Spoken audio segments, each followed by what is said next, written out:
Good afternoon, everyone, and welcome to our Mastering Cybersecurity Advanced Strategies for Protecting Your Digital World.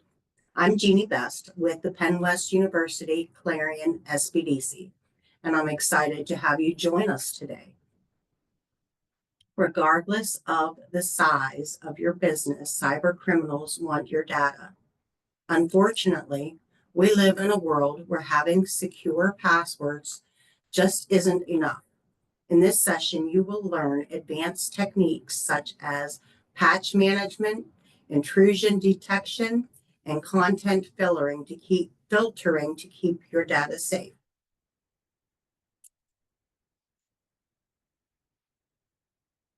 Following today's webinar, you will receive a PDF of the slides from the presentation provided by the speaker. I have put some information in the chat for you. If you cannot hear, please follow the instructions. Check your down arrow next to your audio and make sure you have chosen the correct speaker option. And the dial-in instructions are there also in case you would like to copy and paste them in case you get kicked out for some reason and you need to get back in.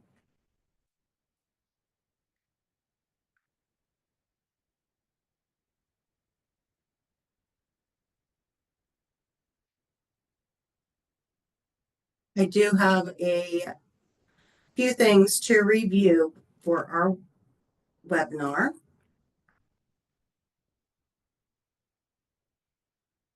As a reminder, all participants have been muted, but you haven't. This is just in my copy that I'm supposed to read. We didn't mute this session for you, so you are able to raise your hand if you would like to speak.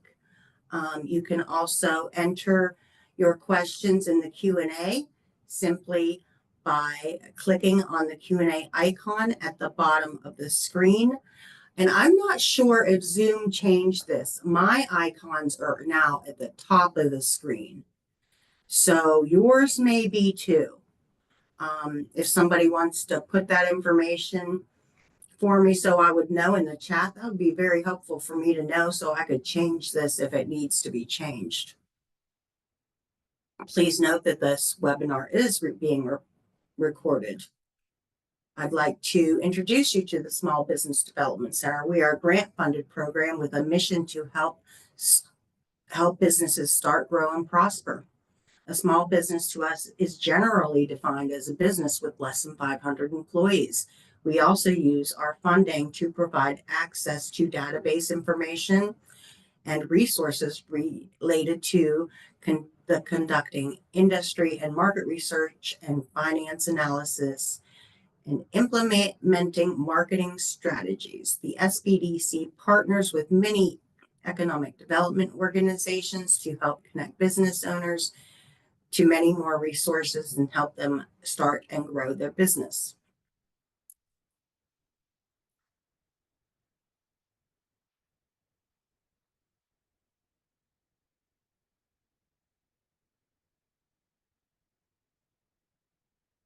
We provide education, information, and tools to help businesses make better decisions.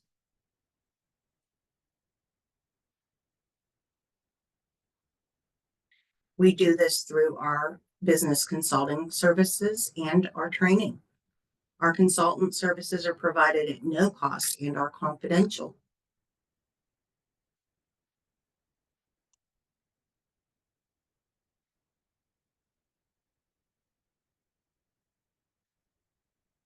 We also offer training, webinars, and seminars such as this one.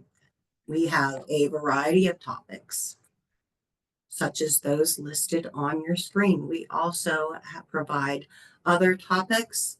And if you are interested in something, if you would let me know, I would work on providing that kind of a seminar for you.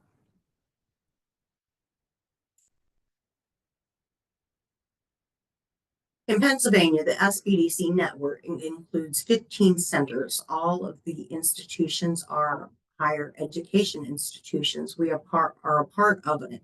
the Americas SBDC, a national network that enables individuals and businesses all over the country to access our program services in their neighborhood. Today is part 2 of a 3-part series.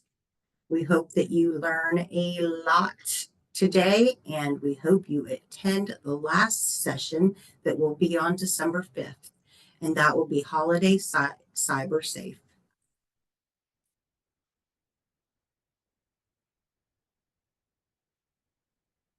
Now I'd like to introduce you to our speaker.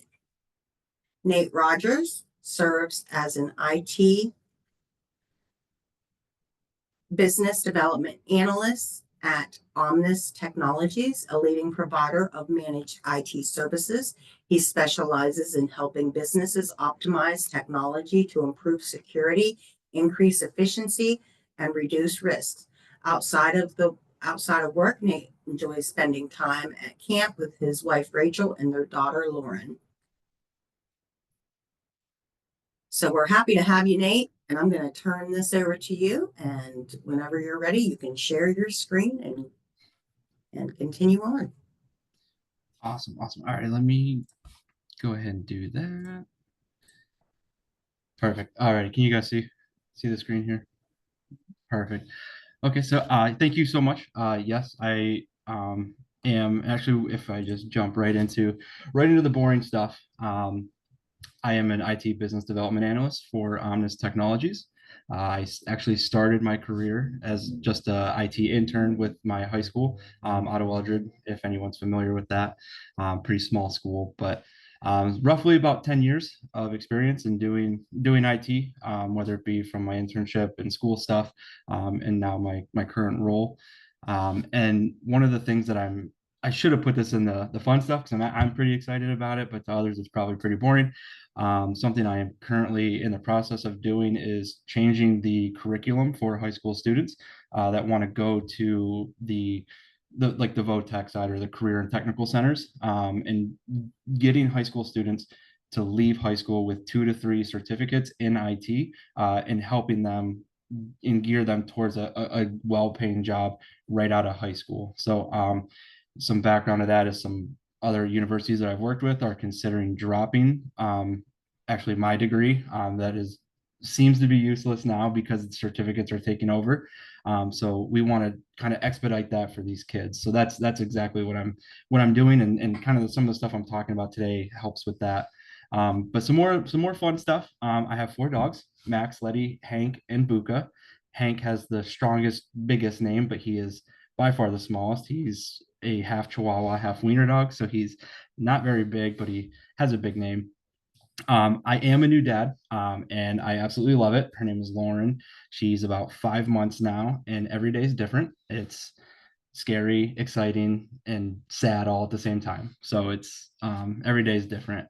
And also I was in the Army for 8 years as an infantryman, and although it doesn't seem to make sense right now, I'll touch on some things later. There is a pretty big correlation between the two, between IT and at least the infantry and the Army in a nutshell. But we'll touch on those in a little bit.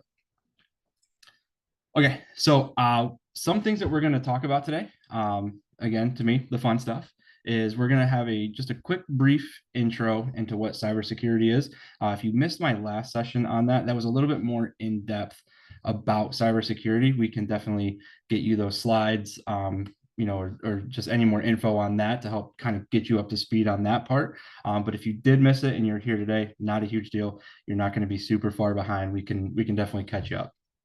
And then, so being that it's a more advanced session today, we're going to kind of break down the cybersecurity stack that we mentioned last time, and look at what actually makes up that stack, and being your patch management, intrusion detection, content filtering, the endpoint security, the networking side of it, the actual what I call the bread and butter of my field. Some next steps, and then hopefully we have some time for a Q&A at the end. And during, if there's a lot of questions on one section, we can definitely pause for a second and answer some of those and help anyone else that may have those questions throughout as well. So just a general disclaimer, I like to preface all of my meetings and webinars like this. I'm just an IT guy. I'm by all means, as much of a expert as I am, there are people far more advanced than I am, which leads me to, everything is changing in cybersecurity by the day. What we learned today and what I'm telling you today, we could have the same exact webinar in probably 6 months to a year, and everything's going to be different. So just know that it's constantly changing. And that also leads to everything in this slide is my opinion. Being just an IT guy, it's changing. Some might tell you it's not, but there's a lot of factual data in here, and then my opinions on top of that as to what I'm seeing trend wise in the field, so on and so forth. And then lastly, our main focus and my main focus is to keep your business safe while taking advantage of current technology. So there's a lot of technology out there, and I want to make that my job to share that with you and help you utilize that the best you can. So just to start, just a quick little overview of cybersecurity basics. It's important to know what threats we are seeing day to day. So two of the smaller ones is phishing and smishing. It's very, very similar. However, phishing is the practice of sending emails to make you believe that they are somebody that they're not, and then they want you to either sign into, whether it be your Microsoft account, Google account, another platform you may use if it's online banking, so on and so forth. And then the other being smishing. So smishing sounds and looks just like phishing. It's pretty much the same thing, except now they're utilizing cell phones. Actually, as we were sitting here, it's really funny. If I could easily show you, I would show you. I got two of them while I've just been sitting here. So those are increasing. The stats aren't quite out yet because it's still relatively new, but those are on the rise. So if you get a text message that you're not necessarily sure it seems legitimate, like you have a package at a parcel box from 8 months ago, it's probably not legitimate. So best rule of thumb, don't click on links, and if it's in your email, hover your mouse over it and just see where that website is actually taking you, and make sure that it's a reputable site. And then that segues into the bigger threat, the bigger overall, and we touched on this a lot in the last session, being ransomware. It's still the biggest threat we're facing. I don't foresee it going anywhere. I do think it's here to stay, unfortunately. And so every day my job is to help not be part of these statistics, which are, just to touch on that, ransomware is a malicious software, and it's designed to block access to your computer and your files, and it encrypts everything. So you're at a total loss, 100% loss of files and backups if they get into your backup, and everything. So it can be pretty messy. And this is happening every 14 seconds in the United States, which is scary. So by the time it took me to read the description, two businesses were more than likely affected or hit, or even just someone got into the business and they don't know that they're there yet. And so last year, in 2023, there was 55.5, or we'll just say 56% increase in attacks, which is alarming. As things are still coming out, our defenses are getting better, but they're still finding ways to get in. And the average cost of a breach is still 5.13, which is actually a 13% increase from last year. So that's just the average so far this year. We've still got this whole last quarter to go. So these numbers could go down, but they are most likely projected to go up. And the average downtime is still 22 days. So that has been a standard actually for probably the last 3 years. So even though we're getting better and better, our recovery time is still staying the same. We're still paying out more, and the attacks are still coming in. So the average cost being 5.13 million. I don't have it broke down here, but I can tell you that we're talking about a multi-billion-dollar industry for these hackers. So, if I were to give your company a couple $1 billion, we all would probably flourish and have state of the art, and increase our production and things. And that's essentially what's happening with them, is they're gaining more and more money, so they're just getting better as well. So we're going to move into the patch management part first, and what that is, and make it make sense. So patching. Patching is just the process of identifying, acquiring, testing, and installing updates to software, hardware, and firmware. That's the nerdy version. The less nerdy version is we need to run updates. I know they're annoying. You see every time you try to reboot, it's update and reboot. And this doesn't work because you don't have updates in. I do understand that they are annoying, but they are very, very crucial. And they're crucial because first and foremost, the number one part of these are security updates. And these patches are what address the vulnerabilities. So Microsoft obviously is aware when vulnerabilities happen and there's gaps in their updates. So they push those out extremely fast. So if you're not automatically updating with a patch management or just being on top of things, you're going to be behind on those security updates, and they're going to know that the hackers are going to know that, and then they're going to try to exploit that. And as soon as they know it's there, they just have to test it once, and then if they're in, they're in. If not, they move on to the next one. Secondly is productivity. So again, Microsoft is Microsoft. They've been at the top for a reason. And part of that is because they're fixing issues and known issues that cause your computer to crash or blue screen. You might have heard of BSOD or blue screen of death. And then just overall improvements to your operating system to keep you moving along and functioning smoothly. Compliance is another big one. Depending on your business, you may have to be compliant with whether it be like financial institution things like NIST audits if you're into manufacturing and you work with the Department of Defense. It's NIST or CMMC stuff. I do know like attorney offices, anything law, medical, HIPAA, they have to abide by certain compliances. And then so patch management is always part of that as well. And then asset management.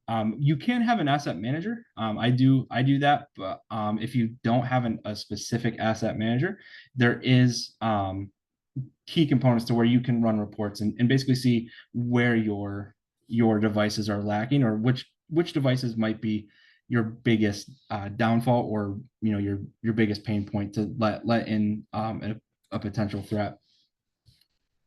I call it the circle of life. So we kind of touched on it real quick in the nerdy explanation. This is going to break it down a little bit more for you. So the step one is to scan for vulnerabilities. So this would be essentially you click on start, type in updates, and check for updates. That's what we're doing. So we're just checking hardware, whether it be our computers, firewalls, servers, any other network device. We're just checking to see if there's any updates available. And if there are, we then identify. So we move right into section 2, and that's identifying the necessary one. You might hear them be called like bloat. There are some that are just kind of bloat.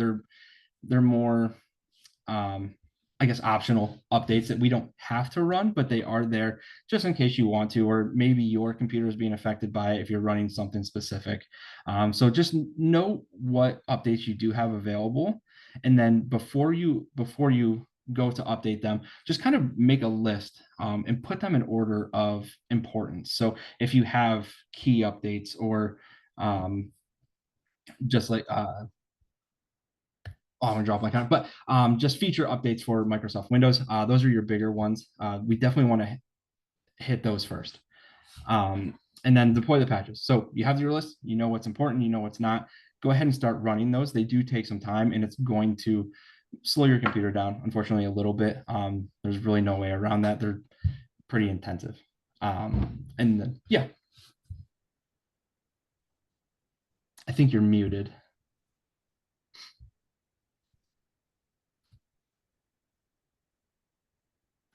I cannot hear you. Let me.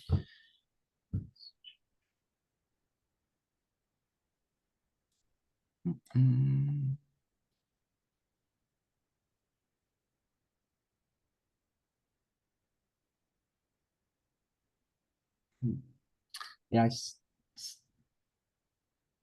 I can't hear you. I'm not sure if others can. Let's see. How about now? Yes, I can hear you now. I didn't change any settings, so I don't know what happened. But Gotcha. anyway, Jasper's asking, aren't there cyber criminal hunters? Yes, they work actually pretty closely now with cybersecurity insurance companies. If your company has to have cybersecurity insurance, they're part of that. There are like groups like the Anonymous Group. If you've ever heard of them, they're very good at what they do. They're the top good hackers.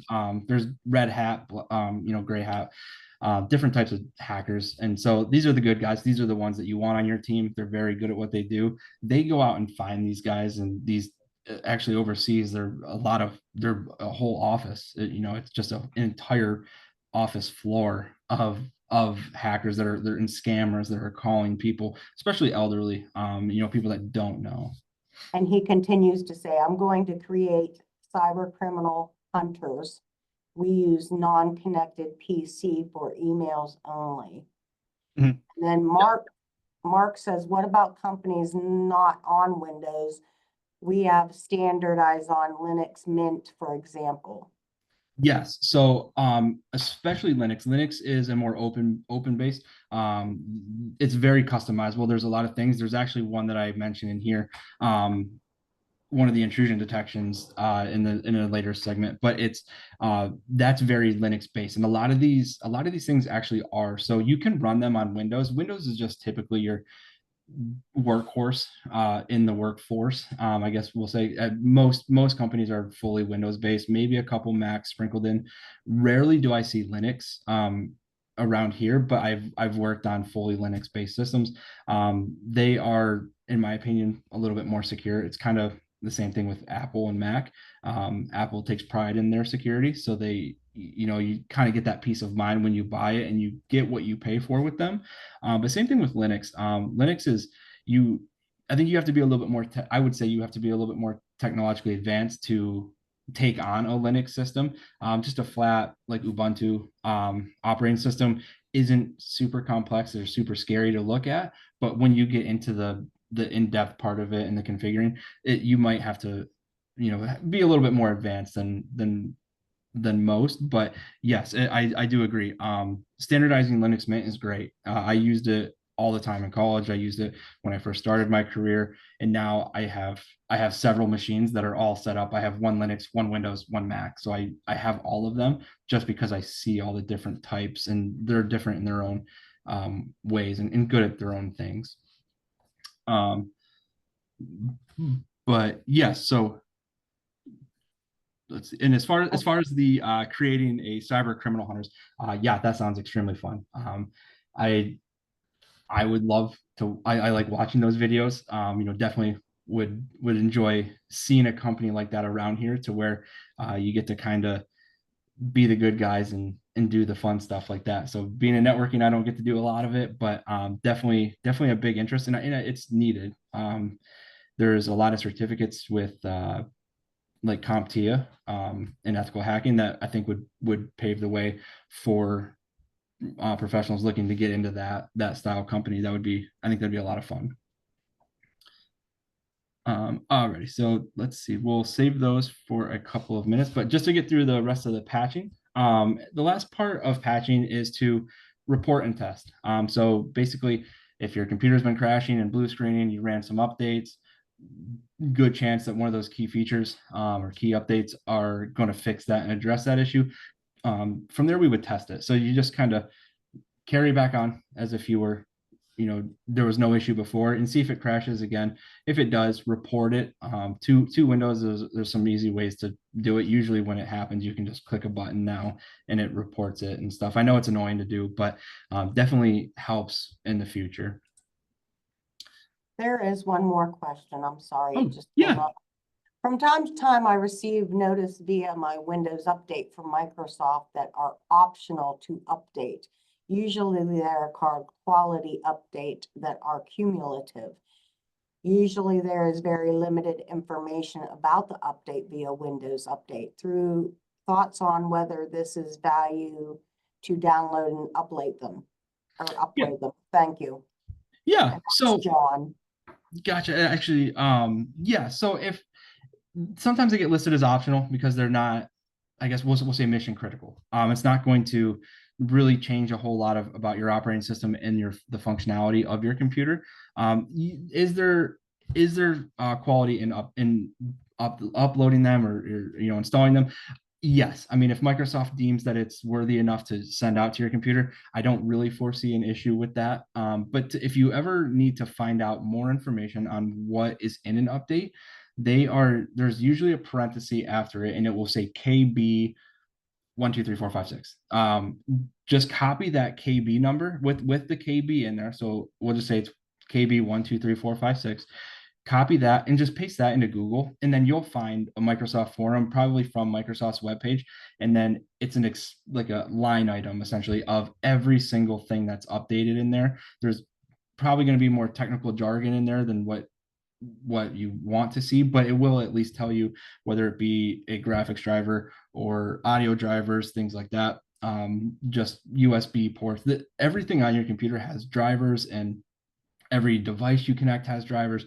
And so Microsoft has to be able to reach out and make sure that everything's in line and works the way that they're intended to. So if they're optional, it's because the masses probably aren't using these, but some might be. So that's why they're optional, but they eventually will go in anyways if you have your automatic updates set. So, and that's actually a perfect time for that question, because this part is for automation.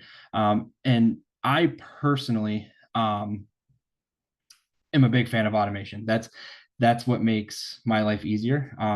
Just having several clients, we need to make sure all of them are patching at a good success rate, because we don't want to get everyone behind. We do 1 month behind. Let Microsoft figure it out. Every time, it seems every time there's updates, things break. So that's pretty common. So we just do 1 month behind, let them fix all those, and then we put them in. But for that, you can use a third-party software. We use ConnectWise. If you're not an MSP, I would not recommend purchasing a whole ConnectWise suite for that. Definitely partner with an MSP. They can definitely hook you up, get you enrolled in patch management, and then it's just one less thing you have to worry about. But if you're a little bit more advanced, and you want to do some things on your own with your server, you can utilize the Windows Server Update Service, commonly known as WSUS or WSUS, and then the System Center Configuration Manager, which is SCCM. Built in, you might have to install those features if they're not already on your server, but they're there. They're free. They're pretty simplistic to use. They have great wizards on how to just set them up for you.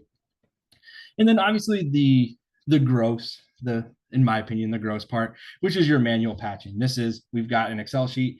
We're on these updates. We have to run these ones. It's a lot of manual input and going in and just checking out what those KB articles are, make sure that they're good or it pertains to your systems, and then install them. So inside, just a little bit of an inside look to a patch manager. This is an actual screenshot of mine from yesterday. I wanted to try to get it as current as possible for you. So what we're looking at here is just the dashboard for all of our clients across the board. Right now we're patching at about a 93% success rate, which is a total of 2,207 patches, which means 2 failed and 161 not attempted. So those not attempted are your optional ones that may not pertain to a current system. Some are Windows 10, some are Windows 11. So if the update's Windows 11 based, but they're still on 10, not going to pertain to them, so on and so forth.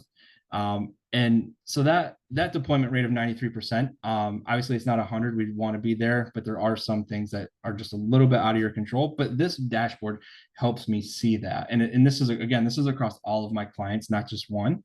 So how we configure these, and there's a billion buttons inside of here that I don't think we'd have enough time to go through. But essentially the overall goal is we like to patch after hours. So that way your machine is not getting bogged down during the day, you're not hindered work-wise at all, and then it reboots that to follow. So there are screen prompts that come up and say, hey, your computer is going to be rebooted, and we let you do that. So that way, if you have any unsaved data or anything that's not saved, we want you to be able to save that. And then lastly, we do it by department. So we don't want to push these out, and this is a good rule of thumb for just everybody. If you are doing it the manual way, we don't want to push out these updates at the same time to everybody. So not only are the clients themselves staggered, but inside of each client, the day that they're deployed is staggered. So that way, if we push out an update and it was actually a bad update, it breaks printers, or it just takes a certain part of the network down or something like that, it's only one department, so we have a smaller group of people to work with, and then we can just come right in here and tell it to not update for the rest and just put it on the deny list, and then we don't have to worry about it for the rest of the clients that haven't been updated yet. So it saves us time and it saves the client time as well. So that's why the automation, in my opinion, is extremely important. Do we have any questions before we move into the intrusion detection and prevention? It looks like there is one or a chat. John says, I just Googled the KB number for optional quality update. List of good information on it. Yes. Yeah. So yeah, just Google those. I mean, as much as I guess I should say, I enjoy a good conspiracy. Microsoft's not here to hide anything. If they're trying to push it to you, there's going to be some information on it. And definitely check out reputable IT sites, that are pushing out content every single day, especially around Microsoft updates. They'll give you the ins and outs that you really want to know about it. But yeah, definitely start with a Google of what that is and kind of do a self-assessment and be like, I think that's important, or I don't really utilize that on my computer. I'm really just checking email and websites. That's it. This is for something completely different. Maybe hold off on it. And then if you have any issues, just click that update button and see if that helps. Jasper's asking, can you increase screen size? He also had a couple of chats about Zoom needing fixed, but we can't control Gotcha. anything from Zoom, I don't think. Unfortunately, no. The only thing I could tell you to do is maybe if you're not full screen, go full screen with it. And then if it will, no, it does not. Sometimes you can use the hold control down and then scroll with your mouse. That will increase, but unfortunately, mine is max screened as well. So we can definitely get you these slides if there's some information that you want to jot down. Don't fear that you're not going to see this ever again. We'll definitely shoot those to you so you can have those later on as well. Alrighty. And so intrusion detection and prevention system, this sounds big, convoluted, crazy. There's going to be some things in here that you've probably actually heard of, but didn't realize it was part of a whole bigger system. So to break down the two differences, there's IDS and IPS, and that's why they use IDPS.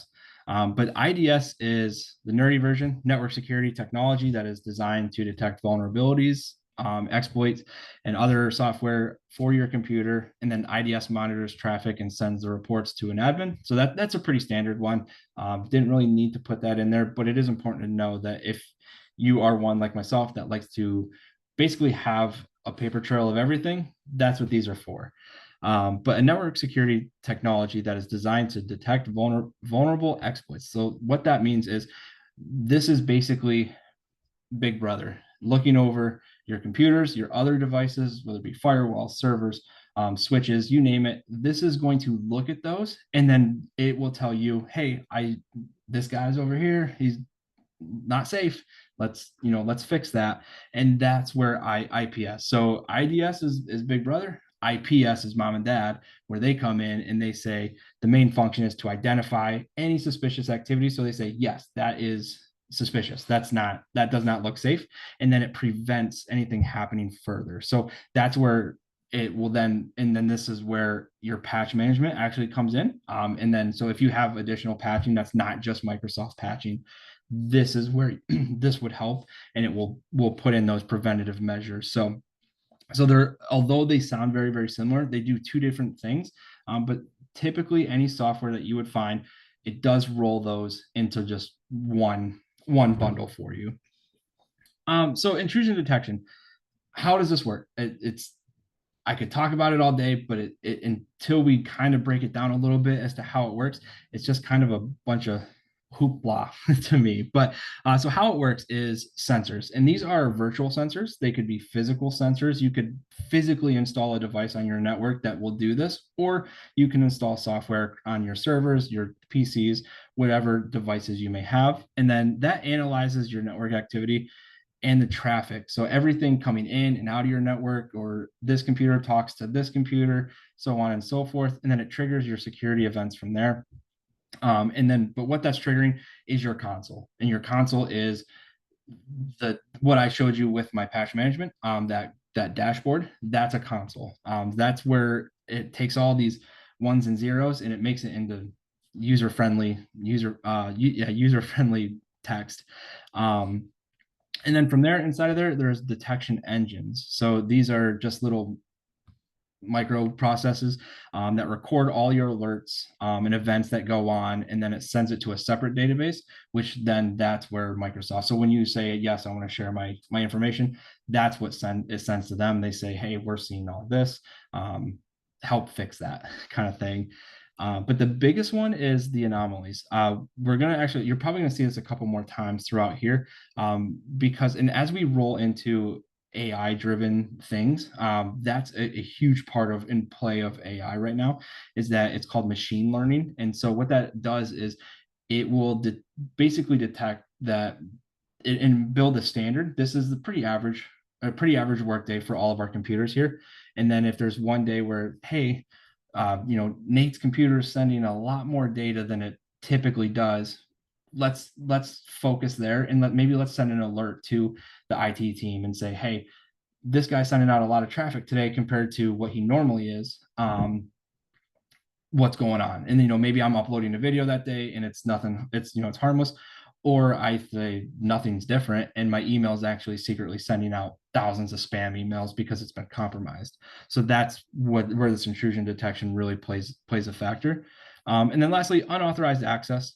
So if a login attempt doesn't meet the network requirements, it generally trips and sends an alert for that. So I get those a lot, to where if a certain user tries to log in too many times, it helps if they just forgot their password, but two, it also helps with it's not them signing in. So then, we can kind of catch somebody doing something wrongful before it really becomes an issue. Just some reputable brands. If you want to jot some of these down, the last one, Snort, is the open source one that I was mentioning about for Linux. It's actually owned by Cisco now, which is pretty cool. There is a way to run that. It's free. And it does primarily work better on Linux, but there is Windows versions of it as well. But one of the ones that I have highlighted here is the Meraki MX Advanced Security Edition, only because I have used that more than these other ones in my career, and as well as the Cisco Security IPS. So these are just some ones that you can definitely jot down, or wait till you get the slides at the end and then look them up and see if any of those are a good fit for your business. Okay, so obviously there is ugly with everything. And I want to make sure I don't sugarcoat things. And the two big uglies of this are false positives. So these are when it detects that something is bad, but it really wasn't. And just running a reputable installer. Another good example would be if I sent you an Excel file and I just want you to kind of check it over and it says, we don't know the sender. And you might have seen that to where it says run anyways, or don't allow kind of thing. So the solution to those, if you're getting those often, if you are running intrusion detection and this is something you're seeing, check your antivirus, make sure that's up to date, and obviously make sure the installer is safe. Don't just assume, but and also update your Java runtime. We could talk about that on another day. That's a whole nother bear. But to me, the bigger ugly of the two is the false negatives, and this is where it gets kind of scary. But it is unfortunately a big part of the field. It's when it misses the threat. So unfortunately, we're still not in a place to where technology is perfect as much as we think it should be. It's just not. So what this is the best case scenario, or the best case example, is a brute force attack. So that's just a giant dictionary and they shoot thousands of passwords a second at your computer or your account. And then if you have an easy password like dog123, it's going to crack that pretty easily. But the false negatives are when that it doesn't pick that up. So the solution to that, unfortunately, is really just to report the case and then tighten your defense. And to getting into the tightening part is the some best practices with it. First and foremost is zero trust. I'm a very big fan of this, and it's just trust no one, suspect everyone.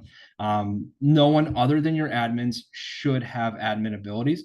I know that it's a tough pill to swallow for certain, for some certain people, but it's only in the matter of safety. It's not that your IT team thinks they're better, but department heads, owners, CEOs, they're always the ones that these hackers attack. So it's pretty easy to go to a website, see who these people are, because they're usually in your, about your team or things like that. And then they just hammer them with the stuff and just hope that one hits. So it's not anything like that. It's just more of a safety precaution because they're the bigger target. Strong passwords. Actually, in the intro, we talked about strong passwords just aren't enough anymore, but it's still important. So we do need our mix of letters, numbers, and special characters. And now multi-factor authentication, MFA, used to be 2FA. They kind of changed the name of it because they're moving into more factors than just two. So that's why it's now MFA. This should be a standard from the start. On every account you sign into, every account you have, every computer, you should have MFA on that to access your things. And then next would be routine audits. This is the boring admin side of it. But it's very important to go through your emails, your accounts, whether that be emails, domains, all your software, and just make sure you're not overpaying. A lot of companies that I've worked with, when we get there, they're overpaying for emails. They're paying for Office 365 licenses or Gmail licenses that those employees haven't been there for almost a year now. So they've been paying for that for really no reason. But that's also a security vulnerability because that password's not getting updated, that account's not being monitored. So if someone has access to that, we don't necessarily know that unless you're actively auditing that and removing the licenses. And finally is privileges. So group based on your employment status or departments. Again, this should be right when the accounts were set up. If it's an HR employee, they should have the HR drive, the HR files, HR groups, all those, but they shouldn't be in the physical drive, or they shouldn't be in the ownership or leadership team drives. And so that's group security groups, that's from the start, that's super important. And those are just some of the best practices on that section alone. Actually, the last two, the privileges and routine audits, we're going to touch on those again in another section. But just to get through these a little quickly, just so we can have time for everyone at the end, is content filtering. There's several different types of content filtering, and they're all based on the same thing, and being a process that controls access to web pages or emails by blocking content that might be harmful or objectionable.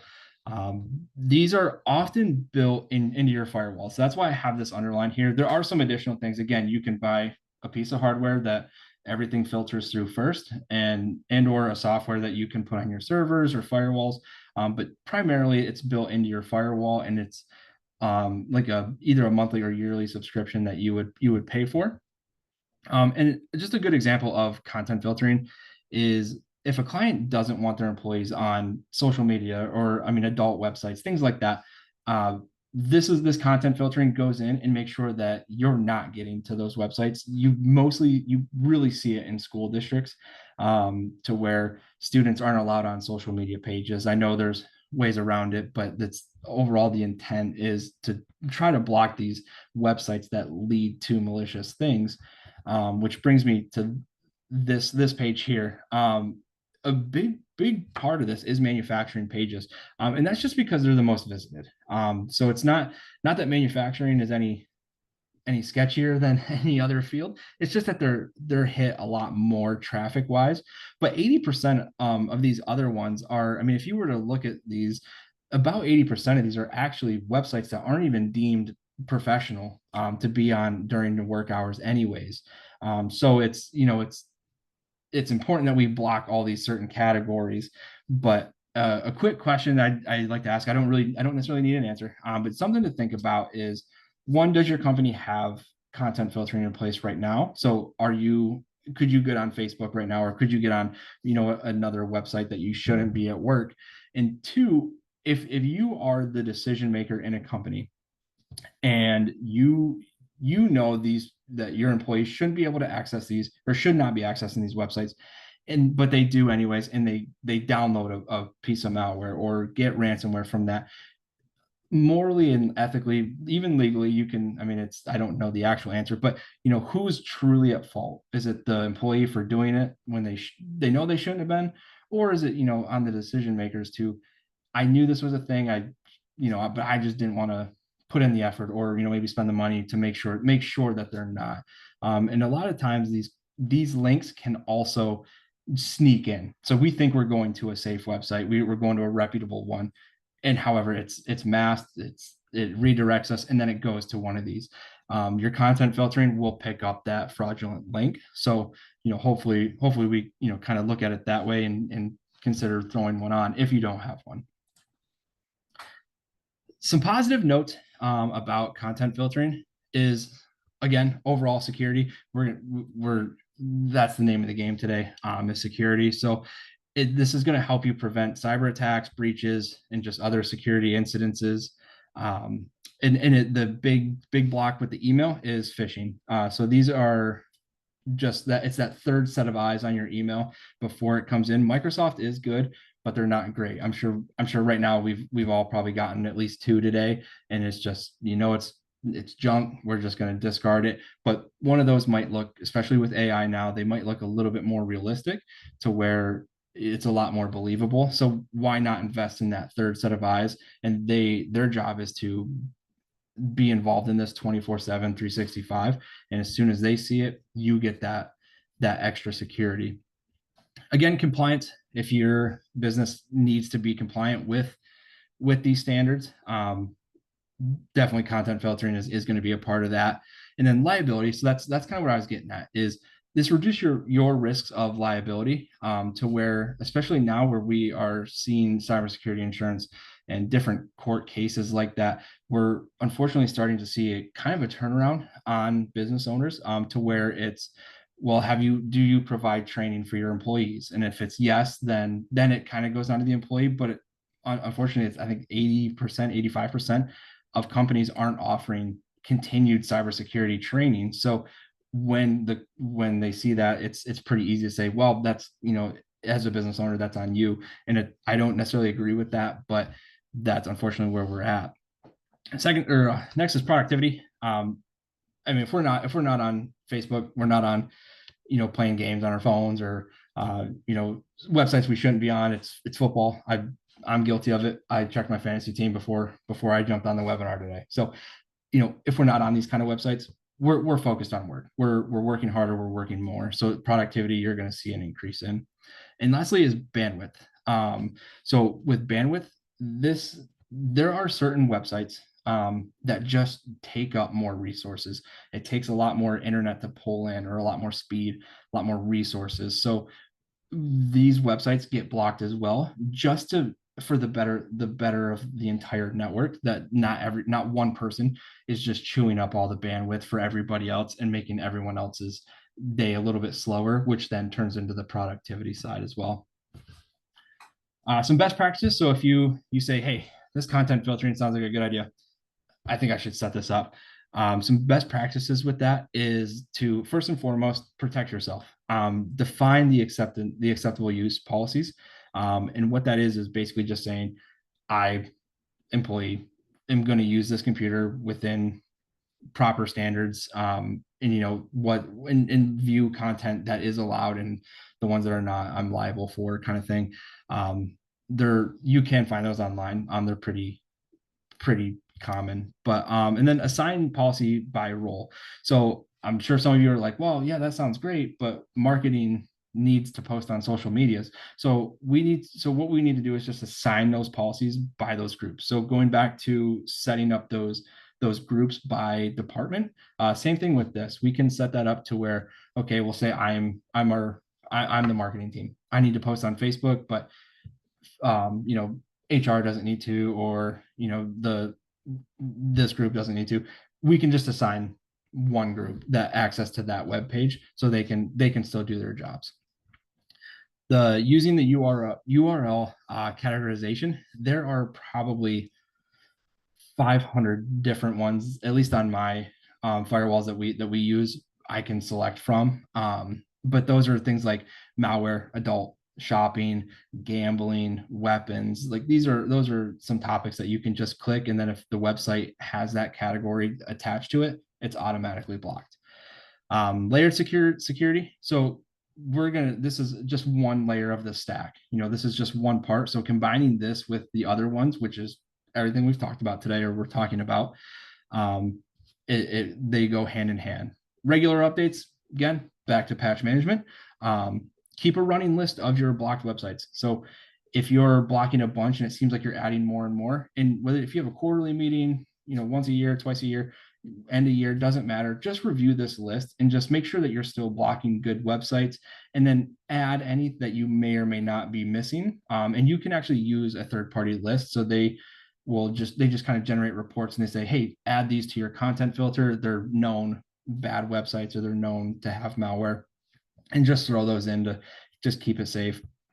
And then lastly, test your policies. So in these meetings, go through, see if you join your Wi-Fi, join your networks, see if you can get to the websites, or, you know, see if there's anything that you can do to get to them that employees might be figuring out. If there's a will, there's a way. So definitely check it and make sure that, you know, what you're spending money on and what you're investing in is working in your benefit. The next section is the endpoint security. So this is probably the section that everyone has heard the most of, just because you're going to hear terms like antivirus. Yes. John had put something in the chat. He said in his past life, it was not unusual for some staff to use the work PC for holiday shopping and browsing. Mm-hmm. Is there a software that will automatically share with admin leaders and the person that was signed in and the sites visited, so a conversation may be held with the staff person? Yes. So in your content filtering, that's where you would set that up. So if I say I'm your employee, I'm trying to get to these shopping websites during work hours, and I type in Amazon.com, and that's on the blocked list, I'm going to get notified on my side on the screen. It's going to say this website is blocked by your admins. If this is a mistake, please reach out, blah, blah, blah. But where the reporting is coming in on the back end is now that's shooting an email saying website blocked on Nate-PC, and then it will tell me the website that was tried to access, the date, time, all the timestamps and things like that, so you know. But yes, in your content filtering, that will pop up and definitely notify admins, and then you should be able to run a report and say we had X amount of websites trying to be reached during work hours, and then, you know, maybe from there or repeat offenders, you know, just to have a conversation with them and just kind of say, hey, like, we've been seeing a lot of activity on your computer that goes against our acceptance use policy, like, what's going on, kind of thing, or, you know, whatever you deem necessary for that occasion.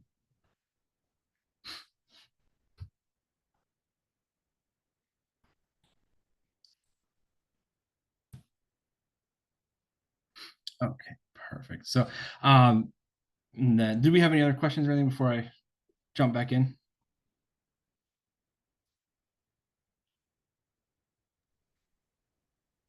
I don't see anything. No. All right, cool.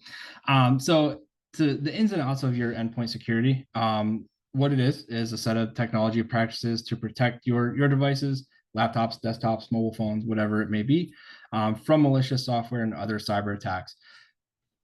It's antivirus. You know, that's essentially what the nerdy version of what that is.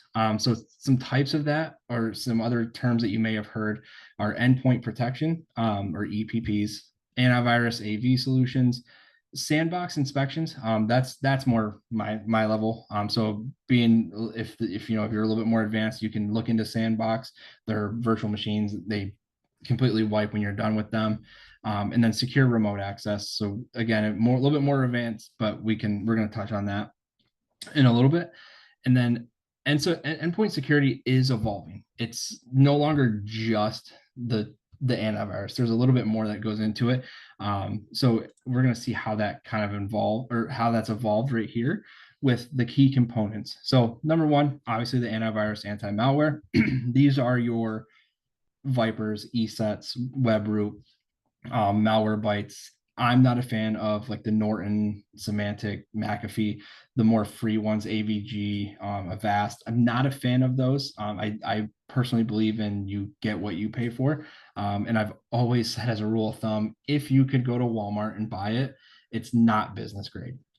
Someone might fight me on that, but that's okay. That's just my opinion. These ones like Viper, ESET, WebRoot, those are your subscription based online, and any MSP could also help you get set up with that or just enrolled in what they have. But every machine should be covered. So even if you think this machine, I don't use this one for hardly anything, it still should be blanketed under there, just because there's data on everything, and that's what they're after. So any sort of antivirus and any sort of protection on there is going to prevent them from getting into it. And then the next is the device control. And this doesn't mean remoting in and taking over a computer. This is just controlling the device yourself as the admin, as far as your data protection on it, restricting access. So who can access it, if it's certain domain accounts, if it's certain local accounts, enforcing user permissions. So again, can this user access this map drive? Can they access this part of our file share? And then monitoring and auditing. So again, is how are you ensuring that this computer is being utilized as it should? If you don't have something that automatically detects or sends you reports, do you have a way to look at there and see if there's any logs that may have said, you know, it was doing this, or this? And then lastly is the application whitelisting.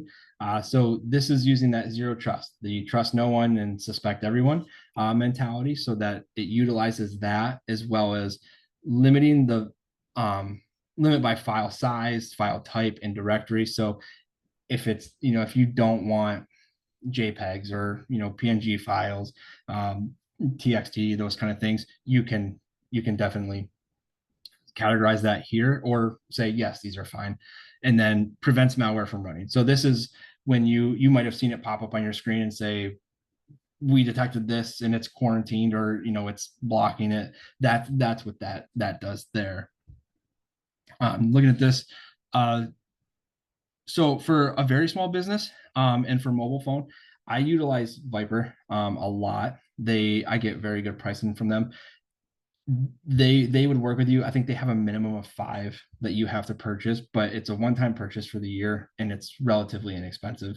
Malwarebytes is pretty good. I think again a minimum of 5, but they're on the pricier side. So other than that, I mean, definitely reach out to an MSP. They're already set up with these vendors. So they're, where you might struggle as a non-MSP to get that kind of pricing, they're going to get that pricing. And then instead of paying the vendor, you would just pay your MSP for that. And it's going to be that reduced rate. So all in all, that's going to be your cheaper route. And then what that does is, say you came, you know, you shot me an email and said, hey, I'm looking into this. I get you the quote. I then have you in my portal, so I can monitor that for you. So if I'm seeing a lot of threats and a lot of things, I can then reach out and say, hey, like what's going on here? Or, you know, I'm noticing this. You mind if I remote in? Or, you know, do you have time to just sit down and look at this together, kind of thing? So taking it on yourself is definitely more of a bear, but it's still an option. You could reach out to any of those above, or just type in endpoint security antivirus, and as long as it's not free, it usually you're pretty good. John, So a question. yeah, What's a good endpoint security vendor to recommend for a small business for a mobile phone? yeah. So all of those, most of those have have that put in there for the mobile phone. If you're running Apple, I don't run anything on Apple's Androids. You can get into a little bit more. There's going to be more mobile specific ones. But again, mobile security is a little bit tighter. It's a lot harder to hack into a mobile device versus a computer. But to be able to prevent anything from like text messages wise coming in, that you're gonna have to reach out to your, like, if it be Verizon, AT&T, T-Mobile, and see if they have any sort of security bundle or package that you could add onto your account. That's essentially the best for mobile. But to go to your app store and just kind of install one, I don't necessarily think it's going to benefit you tremendously anyways. An anonymous attendee, which I don't usually permit anonymous questions, but I missed that this time. So anyway, the big question, can we actually trust a third party? How many of our apps makers are cyber criminals? Apple demands access to our contacts list if we use the Siri function. Yeah, so I mean, how many you can trust? A lot. I mean, there's a lot you can trust. It's I mean, I guess that we can kind of flip the script and we can do the zero trust where we don't trust them and suspect everybody. And again, that's why I avoid those free ones. Those free ones are the ones I don't trust, being the McAfee that comes installed, Norton, used to be Symantec, Avast, AVG, Microsoft Defender. I don't trust them specifically. They're ad, I mean, they're basically just going off like ad revenue and lesser income than someone like Viper, ESET, Webroot, Malwarebytes, the leading companies in that. I would say you can trust them just because if you think we're under strict auditing processes and laws and things, they are much more under the microscope than we are. So I would say we can trust them, but at the same time, somebody's selling our data somewhere. Somebody wants to get into, your data and your information is extremely important to somebody. So, the old saying is money talks, that kind of thing. Obviously, these big companies have been found to sell your data and things like that. So, unfortunately, I don't think we'll ever have the keys to that. So we kind of have to just instill our trust in these bigger names that are being audited heavier, unfortunately. But yes, yeah, they do. It is a little scary. Then I would love to be able to develop my own, and I could be everyone's solution as a good guy, but unfortunately I don't think I have the capabilities to start that yet. Okay, that was just an email there. So the next one is the endpoint protection. This is your encryption. So actually, this just happened to a client of mine. And that I won't mention their name or anything, but their vehicle was stolen, and their laptop was in the back. So it was pretty easy. We just went into our BitLocker, pushed activate on it, and then what that does is, so when they inevitably took that laptop and thought, cool, a free laptop, they open it up. They have to now provide it's like a 36 long character key that's super randomized and makes no sense. That they would never be able to figure it out. So that computer is useless. Yes, we are down and out of computer, but that's unfortunately that's better than losing in the potential loss of revenue from losing our data, because we have access to the data, they do not, so they couldn't steal any information from that computer. That's what that does. And then lastly is your incident response and remediation. So do you have a plan, or can we put a plan in place for employees to follow if they get a virus, and then plan after that to correct these issues going forward? So just saying, acknowledging the issue, cleaning it up, and then saying, hey, don't do that again, that's necessarily not enough. We need to see how they got in, why they got in, what route they took, and then kind of backtrack and start blocking from there. All right, so next is the network segment. I think this is the last segment we have here. And so this is, again, like I said, the bread and butter of what I do. And it's the practice of dividing your network into smaller networks that are more manageable, and just kind of separates every part of your business. So each network acts like its own, allowing for more control. Some examples that I've said is fiscal, HR, production, staff, marketing, sales, operations. These should all be sub networks on your one overall network. So to kind of put that into perspective, what that looks like, if you can see my mouse on the left here. So your entire network is made up of these micro networks. And then to make it a little bit nerdier, a little bit more advanced. Mark is asking, are you talking like VLANs? VLANs, yes. So VLAN. yep. That's actually, I'm going to touch on that in just a second, right here. But yeah, so essentially, this is more of this is a LAN style diagram, just because it's physical. You can see we're physically connected to everything. But a VLAN is essentially if this was all wireless. So if you're a business that doesn't have hardwire, and so hardwire is your LAN or your local area networks. Wi-Fi, you'd be setting up VLANs, which is just a virtual local area network. But what that means is from your firewall, we separate the networks. So this would be your HR folk, this would be your fiscal drives and things like that. So they notice how they don't cross over to one another, but they're all connected to the same device. The benefits of this, it is a lot of work. This is a lot more intensive and a lot more hands-on, but it's much harder for attackers to, if they get into one computer and it's not on the same network as the rest of your company. So if you're on just one actual open network, sky's the limit. They can hit every sort of department. But if you have a micro network set up, they can only really get to that network unless they're very, very good. Then they could eventually get out, but it'd be much harder. Better compliance, again, just want to touch on that. If you have to be compliant with that, this will help against your legal issues. Providing improving performance. This will reduce your network congestion. And this is just, everybody wins here. Again, so kind of like that computer that was chewing up all of our bandwidth, all of our resources, everyone else is slow. Same thing here. If you have a department that like marketing, if marketing's uploading a ton of content for you today, we don't want the rest of the network to be slow. We just, let's affect just them. Better monitoring, again, with the anomalies, this is to where it's easier to look at smaller sample sizes. So when you're looking at a business as a whole with 200 computers on it, that's a lot to sift through. But if you can look at 10 sections with 20 computers on it, that's a lot easier to look at and see what's the standard for each one, and if one is doing different things than it normally does. Controlled access. This just helps you control. If you're in this department, you shouldn't be accessing their information, vice versa. And if an attack happens, again, it limits that to just that segment of your network, not the entire network.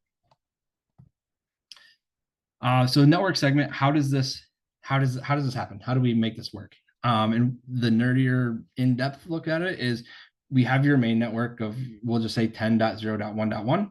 And then you would set up your other networks or your different LANs, fiscal, their IP addresses. So if you were to look at their IPs, they would be on a 10.0.2 network. HR would be a 10.0.3 network, operations.4, so on and so forth.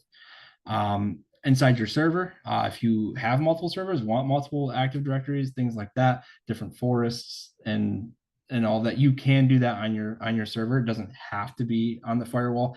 You could set them up in here, and this is where you set up that file separation and your file permissions. So if my domain account is set to the IT, I shouldn't have access to the finances and things like that. So that's where you would set that up on your servers. Next would be your access point. So this is where you were getting at with your question with VLANs. Yes, so if hardwiring isn't an option, inside your access point or whatever is handling your Wi-Fi, you should be able to set up VLANs. So if we want a Wi-Fi network to go to the fiscal drive or the fiscal network, we would set up a VLAN, tag it with a specific number, and then assign that to that SSID or that Wi-Fi name. So just for simplicity, we would name it fiscal Wi-Fi or HR Wi-Fi, and then you would assign those network or that Wi-Fi name to that VLAN ID. So when you join that Wi-Fi, that's the only network you have access to. I hope that answers your question. And then lastly, computers, just join them to the appropriate network and then test. So just make sure once you get it signed up, can you reach the drives you shouldn't, and vice versa, and can you at least get to the stuff you need.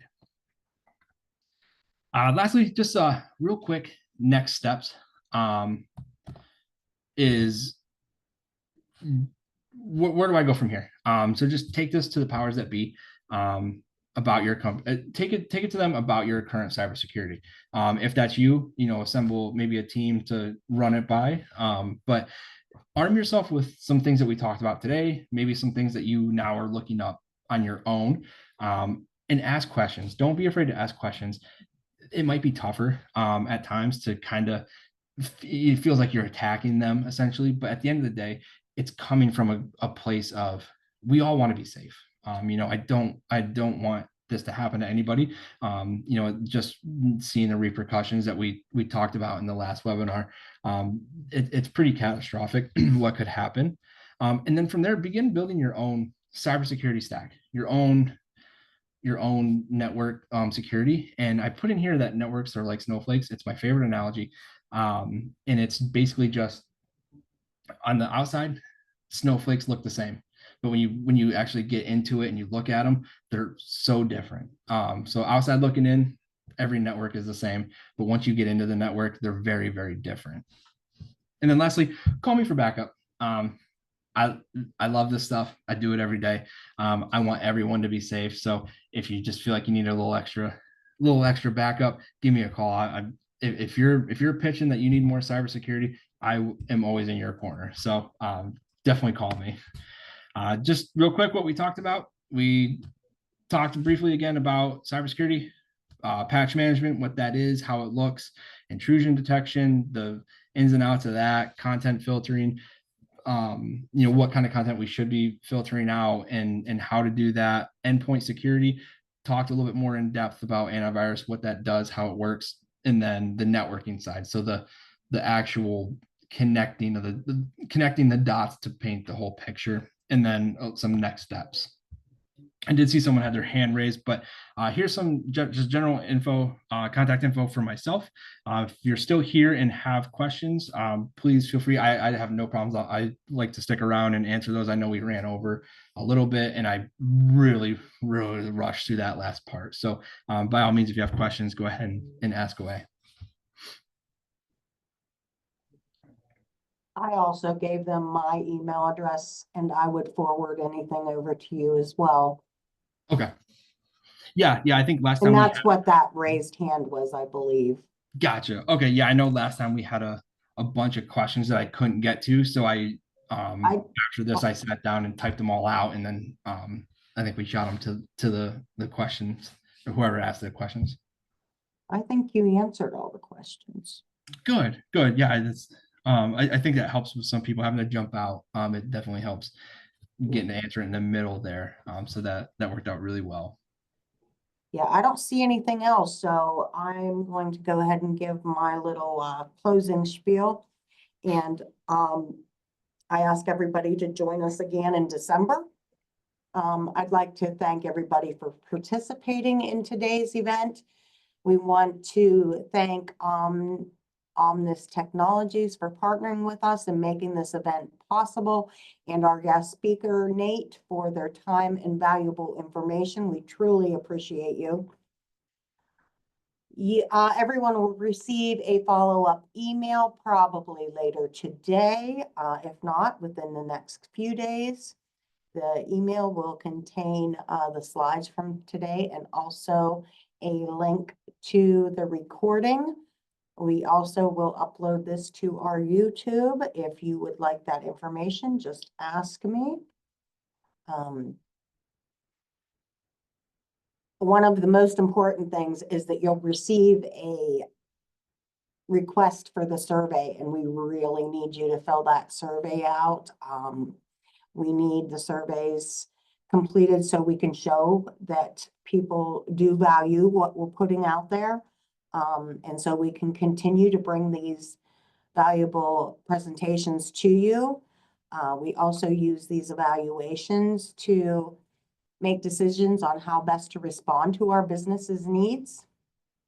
I just want to thank you all for your time, and please don't hesitate to reach out to us with additional questions at jbest@pennwest.edu. You can also visit our website at pennwest.edu/SBDC. Stay well, and we hope to see you in December. Yes, thank you guys again for everyone still here. Thank you for attending. I hope you got some valuable information out of it, and not necessarily, I don't think you're going to want to go home and talk about it at the dinner table, but definitely something to think about going forward. So again, thank you all for sticking around and bearing with me as we went over a little bit. Yep. Thanks, Nate. I'll be talking to you again. Thank you. Have a beautiful day, everyone.